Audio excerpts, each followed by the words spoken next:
Hey kids, it's the Missenden Fly here, hope you're well. Welcome to another Reader's Rise. Absolutely chuffed because today I've got the first ever Aprilia here in the Missenden Man Cave. If you're interested in the Aprilia V4 Tuono, stick around and stay tuned.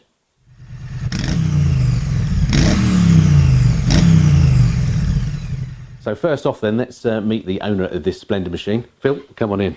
Hey Phil, Hi. Nice to meet you. You too. Thank you very much for bringing the bike along. Pleasure. What can you tell us about it? So, Aprilia Tuono V4. I bought this in May this year. Yep. So still a newbie. Still a newbie, and I'm still tinkering with it. But Yep. in essence, I was looking for something a little bit different to the current GS Adventure I ride, which is Right. the other bike I've got. Yep. And I guess I call this Mr. Hyde if Dr. Jekyll is the GS. Yeah, I'm with you on that. So this is a V4 1100. It's a slightly larger engine bike to the Aprilia RS V4, which is the race version of the bike. Sure, yeah. And what's the factory bit all about?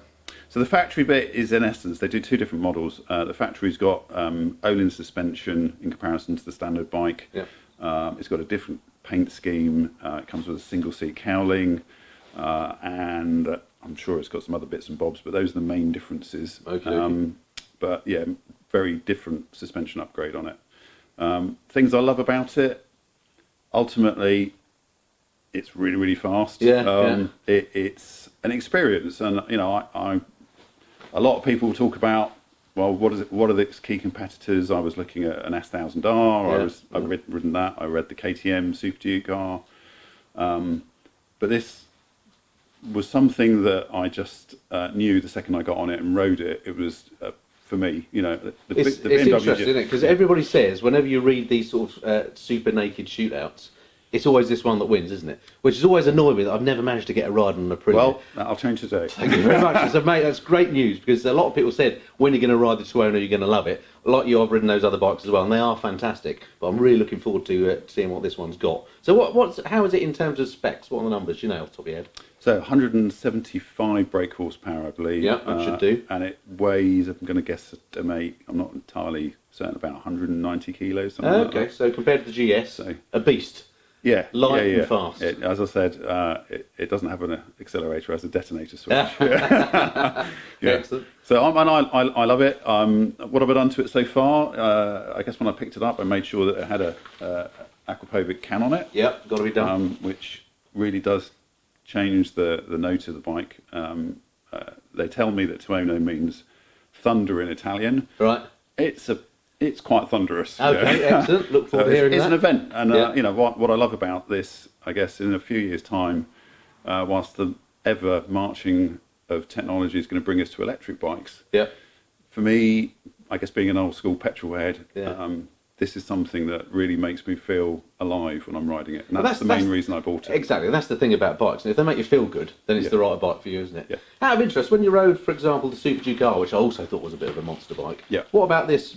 What made you prefer this over the Super Duke?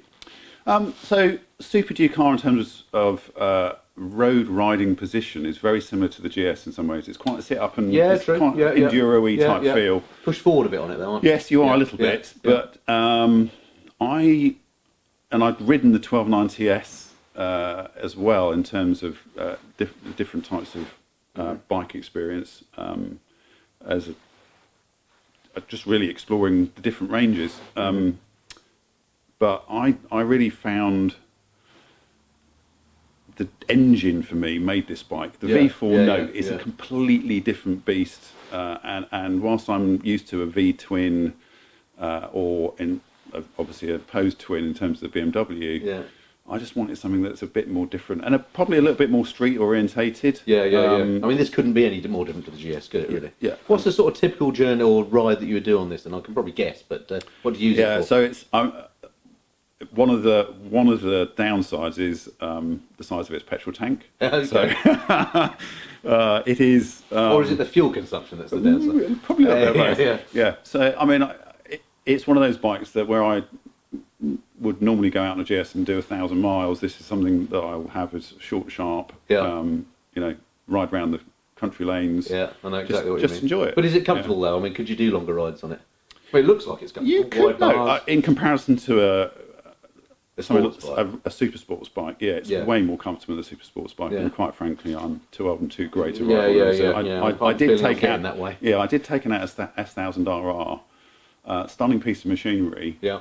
But not It was uncomfy. just so uncomfortable. You should try my Panigale. Well, you can in a minute if you want. And you'll see what uncomfortable is. that was the main reason. It's basically an RSV4 with with comfort different added. set of bars. Yeah. Or an old man's sports bike. Anyway, we won't go Right, there. yeah. But it's a beautiful looking bike. I mean, you've obviously look after it and love the thing. It's take a page out of my book there. I absolutely love the way you look after it. Have you done anything to it? What mods have you done other than the cans or anything else? Or have you got any plans for it? Yeah, so I have got some plans for it. I haven't really. I've done a tail tidy. Yep, got to be done. Which on all was bikes. great, and I've done a different exhaust hanger because the one that they had on it was Okay, not looks great. nice. Yep. I've got a set of radiator guards to put on it, and I'll do that over the winter. Haven't had a chance to do that yet. Yeah. And there's also a little mod you can get that I've seen on YouTube works quite effectively, which is a little USB port on the dash, which means you can plug a phone in. Because one of the downsides to this is you've got no ability to navigate unless you pull it over, have a look at your phone, and off you go. Yeah, sure. So if you want to go somewhere, well worth doing. Yeah, that's the main Brilliant. difference. But Excellent. what do I love about it? I'll start actually with what I don't like about it. Yeah, good point. What's wrong with it? Anything? So other people have commented on it. There's no fuel gauge. Okay. Oh, that winds me right up. Well, You live with it, but it's this Yeah. day and age, a new bike. Why don't they put a bloody fuel gauge on? It's nuts, isn't it? it would make complete sense to do. Yeah. So Yeah. it's coming, I guess, in some ways from its purest race roots. But at the end of the day, it's got something like a 90-mile range. You know that. You use a trip computer. You're absolutely fine. Yeah. But So- it's still great, though, doesn't it? I just like seeing the little gauge. So do I. And when you look at the screen on it, which is one of the things I do love, there's so much other information. Yeah, on which it. they maybe could have done without and put a flipping Can't fuel be gauge that on. difficult to actually And go. you like me? Do you get range anxiety when the little light comes on? You start to panic. You think, can I do that? I haven't quite got there yet because Yeah. I know. Oh, okay. When you I get know to 70, it's like I know that the range when the light comes on means you've got 20 miles left, Right. or less. So Yeah. you basically go. You're going to get to 80 miles, and then you go. Actually, let's find a fuel station. Yeah. You'll be fine on an electric bike. Yeah. It'd be useful. That. Yeah, Excellent. yeah. Jolly good. Well, thank you once again very much for bringing the bike in. Looks Pleasure. absolutely fantastic. Can't wait to give it a go. And you very kindly said that I can have a go. Yeah. So let's go and give it a ride. So Phil has very generously let me have a go on my first ever Aprilia. Here we are on the Tuono V4 Factory. Lovely sounding machine, I have to say. I've not ridden many V4s, and this has just got a beautiful note through that Akrapovic can.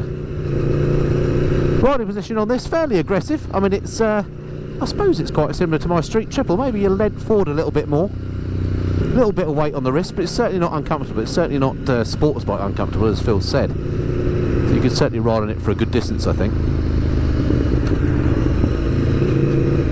Beautiful feeling bike. The gearbox is lovely and smooth. Mirrors look very familiar. These are straight off of a BMW GS. They work really well. Switchgear is lovely as well. Nice and nice quality feel to it.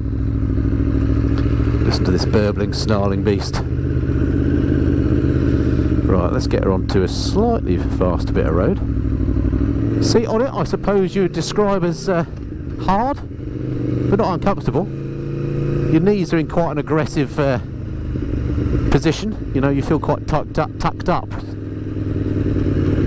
Hello, sir. From sort of waist down, you feel like you're on a sports bike, but from waist up, nice and comfy. Lovely day today, but loads of traffic as ever. Beautiful handling on this, just tips into the corners a treat. Wow, the quick shifter is silky smooth, like that.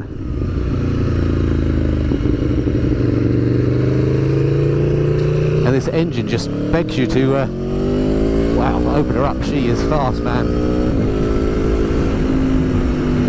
Wowee, this is an amazing bike. Now, I've been lucky enough, as I mentioned, to ride things like the Super Duke R, the MT-10 SP, lots of the current sports bikes.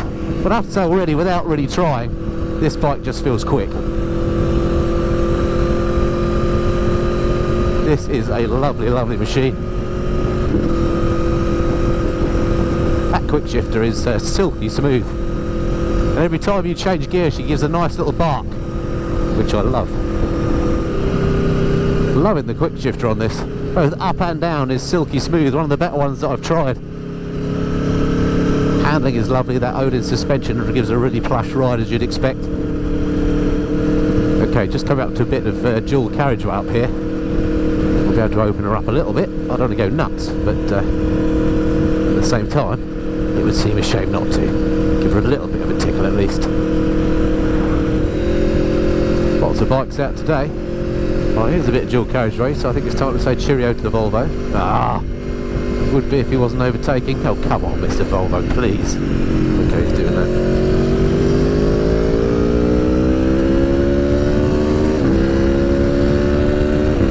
Yeah, you've got to hang on to this. I have to say the wind protection is pretty good, actually. It's got this little tiny cowl, but it seems quite effective. I don't feel like I'm in a huge blast of air.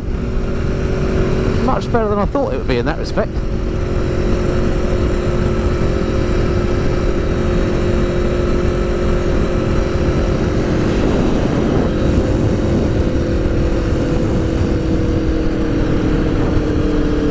One thing I do love about this bike is it's just build quality. The finish on the paint is beautiful. And things like the screen on here, it's got this colour TFT screen. It's quite small, but it's laden with information, as Phil said. And really nice. It's one of the better TFTs I've seen. Lacking that fuel gauge though, what a shame.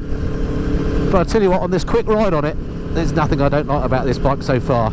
I can't wait to get my hands on one for a longer term test. And hopefully I can get that sorted out soon. So thank you once again to Phil for bringing this bike round.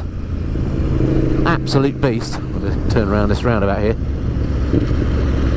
Loving this quick shifter. And yeah, I think my first tryout on the Aprilia, not disappointing at all. Amazing bit of kit. Just listen to this engine.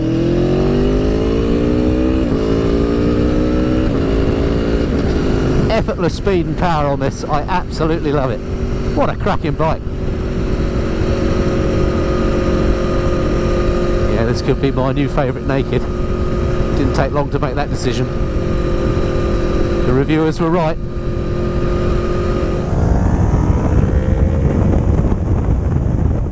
So there we go then, that's the Aprilia V4 Tuono. What an amazing, amazing bike. Thanks again to Phil for bringing it in, absolutely fantastic. And if you've got a bike that you think would be good for readers' rides, then don't forget you can just drop me a note to the missendenflyer@gmail.com. Send me your phone number, your availability, the bike you've got and whereabouts you are, and perhaps we can set something up. All right, I hope that's been of some interest. Look forward to speaking to you next time. Until then, this has been the Missenden Flyer. Cheerio.